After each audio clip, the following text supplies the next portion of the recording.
já a seguir também com um painel especial de análise com o especialista em segurança e defesa Vitaly Venizlavsky e também o coronel Eduardo Caetano de Sousa, que vão estar connosco esta noite, numa noite dedicada a olhar para aquelas que são as últimas informações que nos chegam da guerra no Médio Oriente, nomeadamente esta informação que estamos a ver aqui do ministro iraniano Araghchi, que fala da abertura do Estreito de Hormuz. O Irão já abriu o estreito, de acordo com o ministro dos Negócios Estrangeiros iranianos. É segura a passagem de navios pelo Estreito de Hormuz durante 2 semanas e mediante a coordenação com as Forças Armadas. Na rede social X, Abbas Araghchi divulgou uma declaração em nome do Conselho de Segurança Nacional do Irão que confirma a interrupção destes ataques. Mas estamos também em direto de vários pontos ao longo desta noite, em direto a partir da Casa Branca, sempre atentos a tudo o que está a acontecer. Foi daqui que saiu a grande decisão desta noite, através da rede social Truth Social, da qual Donald Trump, o presidente dos Estados Unidos, é proprietário e que deu conta, precisamente, ao mundo desta decisão de 2 semanas em adiar 2 semanas em adiar o conflito, 2 semanas de cessar-fogo. Já se sabe, reunião na próxima sexta-feira para discutir os pontos em cima da mesa. Abrimos agora novo painel de análise com o Vitaly Venizlavsky e também com o coronel Eduardo Caetano de Sousa. Meus senhores, boa noite e bem-vindos. Obrigado por estarem connosco. Coronel Eduardo Caetano de Sousa, cessar-fogo durante 2 semanas. Chegam-nos a informação que, afinal, segundo aquelas que são as expectativas do Irão no plano de 10 pontos entregue aos Estados Unidos, vai continuar o enriquecimento do urânio, o fim das sanções, reparações, inclusivamente fala-se também nesses 10 pontos de reparações ao Irão. Como é que ficam os Estados Unidos? Como é que fica Donald Trump depois destas semanas intensas de guerra? Boa noite, Zé Pedro. Boa noite, Vitaly. Cumprimento os nossos telespectadores. Ontem aqui com o Rodrigo conseguimos dizer a esta hora que ia haver um acordo. Portanto, eu tinha dito, fica aqui esta justificação. Portanto, quando tudo ia ao contrário, tínhamos falado aqui que poderia haver um acordo. O que é que pode acontecer? Hoje, quando vimos J.D. Vance dizer o que disse, pressentíamos isto. J.D. Vance disse que todos os objetivos militares praticamente foram atingidos e, portanto, encontrar a paz agora seria uma questão de tempo. Por outro lado, vimos também que Israel disse, o primeiro-ministro disse há 2 dias, que Israel deixou de ter problemas existenciais na sua disputa que tem nesta região, porque a grande maioria dos objetivos já tinham sido atingidos, já não havia inimigos, mas já não havia inimigos existenciais. E hoje Israel teve variedíssimos ataques, tipo do género, vamos aproveitar hoje para fazer esses ataques. Por exemplo, Israel bombardeou 3 aeroportos ontem, Baran, Merabad, Azmiesh, bombardeou a maior complexo de petroquímica do Irão, em Azalouye, só ele é 80% da produção de aço, e hoje bombardeou Karaj, o centro de sonar e de mísseis cruzeiro, e Shiraz, a petroquímica de Shiraz. Portanto, percebia-se que havia alguns dados. Entretanto, José Pedro, o primeiro-ministro do Paquistão passou logo essa mensagem, queria fazer todos os esforços para conseguir a paz, ou por outra, um cessar-fogo. E ele não estava a falar sozinho. Eu estou a falar pelo Paquistão, que está a negociar, mas tenho atrás de mim o Egito, a Arábia Saudita e a Turquia. São países muito fortes na região. Portanto, tudo se entroncava para que pudesse haver aqui uma tentativa de cessar-fogo. Obviamente que o Irão ontem fez, e bem, uma resposta de 10 pontos. E qual era aqui o problema? Os Estados Unidos queriam um acordo de cessar-fogo de 45 dias e a seguir negociar. O Irão quer o fim permanente da guerra e queria um protocolo de passagem para a segurança do Estreito de Hormuz, pagamento, como o José Pedro disse, para a reconstrução do país e o levantamento das sanções impostas. Agora só, e para terminar este ponto, a questão que o José Pedro me pôs de enriquecer o urânio, dizendo que agora o Irão vai enriquecer o urânio. Primeiro, não vai ser possível, garantidamente. Os Estados Unidos e Israel já disseram que o Irão nunca irá ser uma potência nuclear. E, portanto, essa informação nós podemos dizer que o Irão não vai enriquecer. O Irão não vai enriquecer o urânio nessa forma. Agora, o que o José Pedro me pode estar a dizer é que o Irão poderá enriquecer o urânio até 3,5%. Sim, todos os países no mundo podem enriquecer o urânio até 3,5%.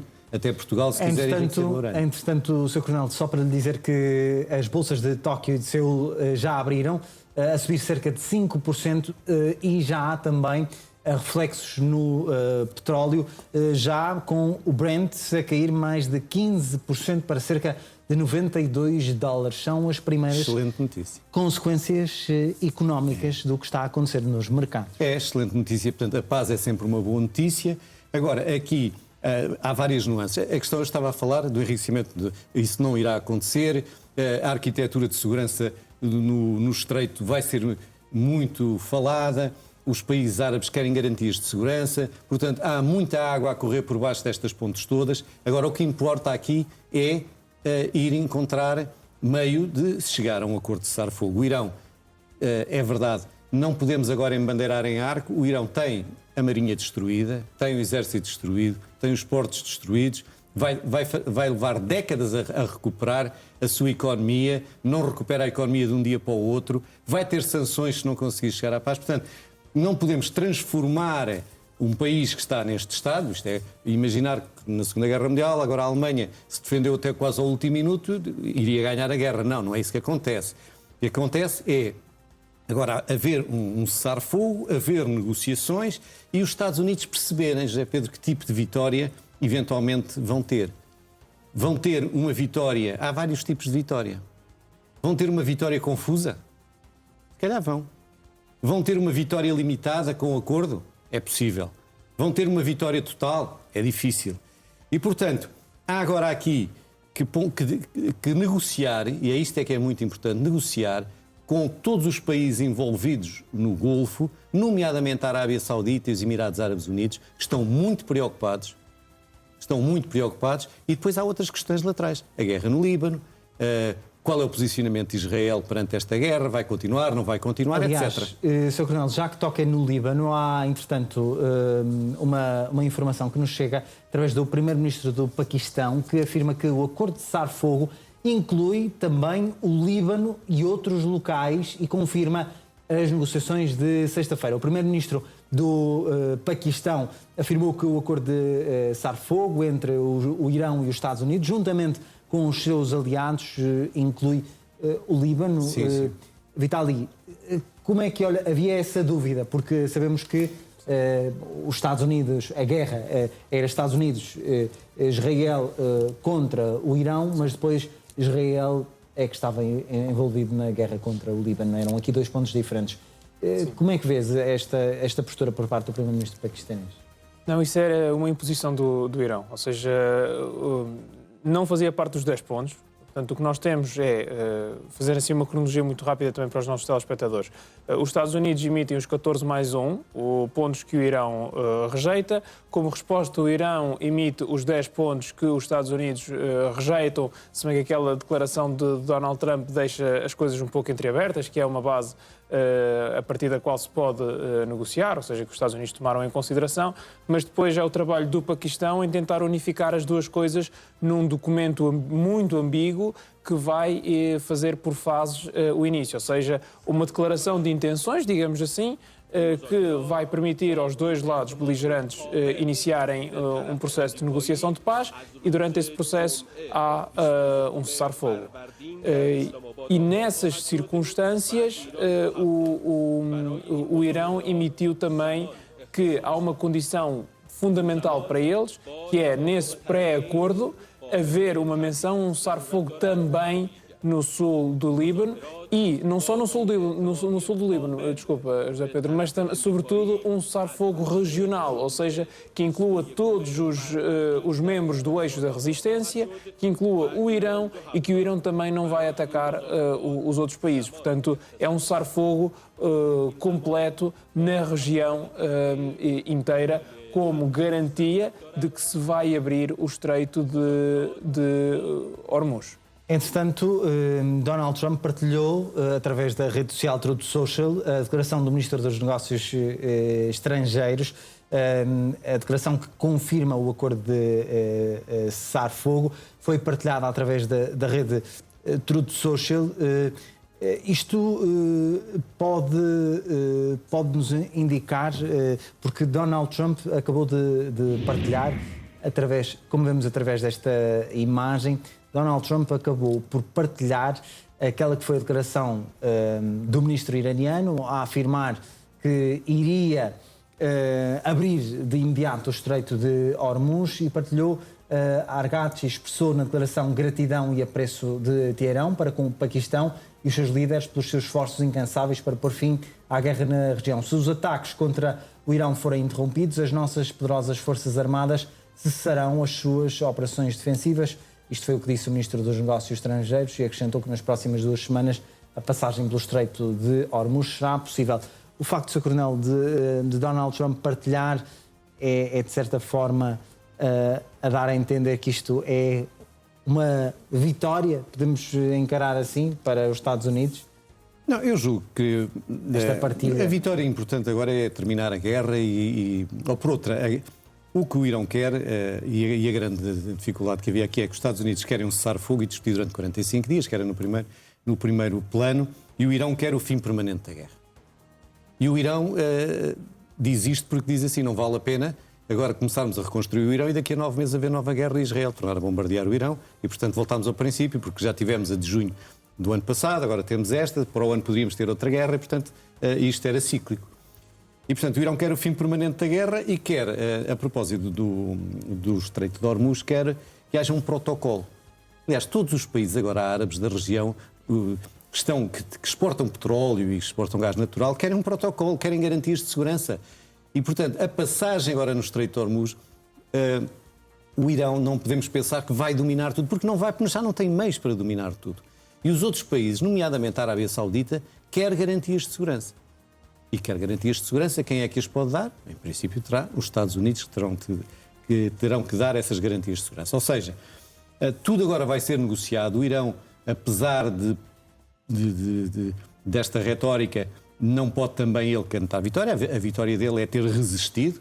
Nós não sabemos qual é o regime do Irão, não sabemos quem efetivamente está a mandar no Irão. Conhecemos algum ministro dos Negócios Estrangeiros, o presidente, enfim, mais ou menos, vai gerindo o seu governo. A primeiro nível de entidades que dirigiam o Irão já não existem, o segundo nível também já não existem, como disse Trump. E, portanto, o Irão pode ter aqui uma nova perspectiva.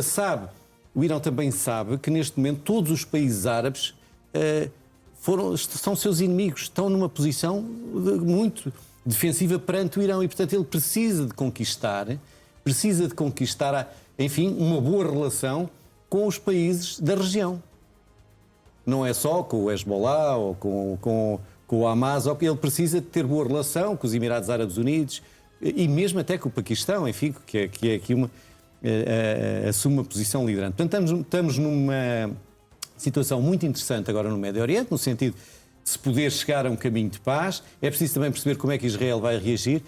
Israel provavelmente, dificilmente sairá do rio Litani para sul, poderá haver as hostilidades e pode haver um cessar-fogo, mas neste momento Israel invadiu o sul do Líbano, invadiu 20 km do sul do Líbano e dificilmente irá sair de lá até novos desenvolvimentos relativamente ao Hezbollah. Entretanto, sabe-se também que J.D. Vance e Witkoff deverão fazer parte destas negociações. Nada Sim. que seja surpreendente. Não, J.D. Vance J.D. Vance estava hoje na Europa a apoiar. Aliás, o Irão até na altura queria J.D. Vance, né? J.D. Vance porque em detrimento de Witkoff. É verdade. J.D. Vance acabou por estar mais ligado, até propriamente mais do que Marco Rubio, e tinha aqui uma posição até diferenciada em relação à guerra, ou seja, no sentido... tudo isto também é muito... divide muito os republicanos e os apoiantes do MAGA nos Estados Unidos, e J.D. Vance tinha também aqui uma posição relativamente diferente. E, portanto, o Irão percebe isto e ele irá certamente negociar ou ter aqui uma ação. O seu statement hoje foi muito claro. Quando ele disse que já atingimos todos os objetivos militares, ele disse aquilo com muita convicção e, portanto, ele sabia que isso iria ter repercussão e sabia como é que as negociações estavam a correr. E, portanto, é importante agora encontrarmos caminhos para a paz, caminhos também para o desenvolvimento e para o restabelecimento da economia mundial. Vimos que há boas notícias, mas a paz no Médio Oriente é sempre muito difícil de alcançar porque os interesses são muitos e diversos. E vamos ver como é que também... E é uma coisa, José Pedro, que eu digo sempre. A forma como o Irão vai encarar esta situação, ou seja, como é que ele vai aceitar esta parte da guerra ou da paz, como que vai definir o futuro do Médio Oriente nos próximos tempos. Portanto, está nas mãos do Irão definir aquilo que quer para a região. Claro que ele não manda na região, mas o Irão, e voltamos à conversa inicial, já não vai ser aquela potência que quer ter o nuclear a 60% e ter os 440 quilos, porque estarão perdidos. Não vai ter essa capacidade, pelo menos durante uns tempos. Também a construção de mísseis balísticos, etc. Ele vai perder muito essa capacidade porque o Irão está arrasado economicamente. Já estava arrasado economicamente depois desta guerra. Por outro lado, e só mesmo para terminar, também os Estados Unidos e Israel estavam e é verdade, com muitas dificuldades em ter munições interceptoras. Ou seja, o Irão também teve uma grande capacidade de ataque, disparou muitos mísseis balísticos, disparou muitos drones e outra tipologia de armamento, e Israel e os próprios Estados Unidos, toda a sua complexidade de defesa e de sistemas antiaéreos, nomeadamente os TAAD, os que são lançados por navio, e Israel também com os Arrows 2, os Arrows 3, não digo que estavam esgotados, mas estavam com muita dificuldade, são mísseis muito caros, não estavam em depósito, não tinham capacidade de recompletamento nesta altura, quer dizer, não estavam a zeros, mas dá muito jeito a Israel e aos Estados Unidos poderem agora recompletar aquilo que são as suas capacidades interceptoras, e até mesmo os mísseis Tomahawk, que não são interceptores, mas são para lançar, já tinham lançado 800 e pouco, ou seja, tinham esgotado aquilo, ou quase esgotado, uma grande capacidade, e não estão preparados para tanto tempo de guerra.